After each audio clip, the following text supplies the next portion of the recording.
that was great. I got asked to write a play for Teatro Avante, and it was a bilingual play called 1962.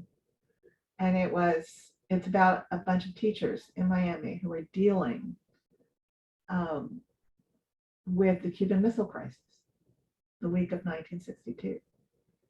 And, again, asking my mom and my godmother and everybody, what was that like? And my dad.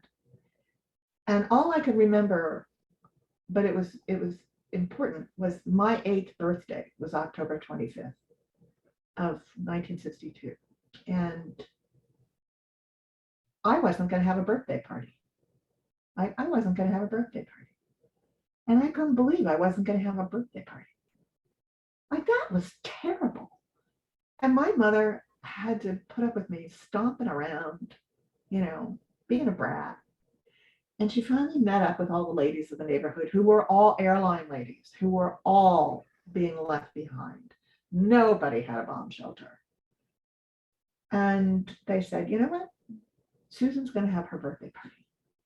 And we're going to figure out who's got a closet. We'll all get in it or under the dining room table or whatever the hell is supposed to happen. But we're going to have that party. And we did.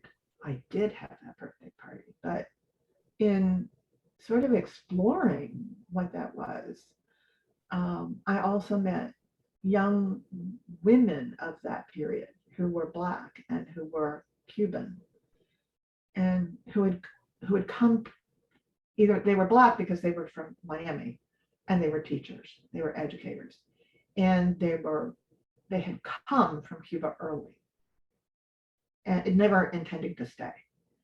But they were dealing with the children, as I was at Miami Springs Elementary, who were suddenly appearing like these little Cuban kids, who only spoke Spanish. What is that?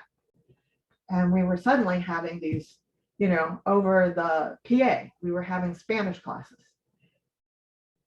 so that we could talk to these new little kids. And these new little kids could learn to speak English because our accents were so terrible. And we wanted to be friends. So all of that I sort of synthesized into this play. And it's had, one production. Mary Elizabeth has had one production. And I was that girl, and it was making me a little bit crazy. Because I thought, there are other people who should be writing these plays in this community. So that's when I started teaching at New World School of the Arts. I started teaching playwriting, both in the high school and the college. And and then Charlie Helfert, who had been my guy at SMU, was saying, Susie, I keep hearing about, we've stayed in touch. I keep hearing about New World School of the Arts. And we have this playwriting program. And I said, well, you should come here. You should start recruiting out of New World School of the Arts because there are just some really talented kids. And some of them are real actors, but there's some wonderful playwrights too.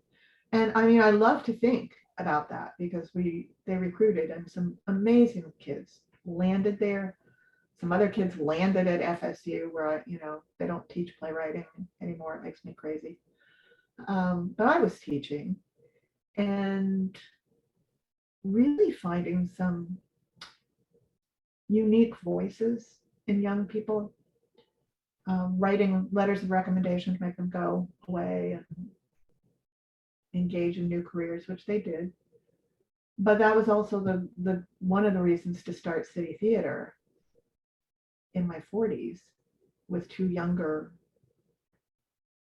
pals who didn't have the connections I did, but certainly had different levels of energy and know-how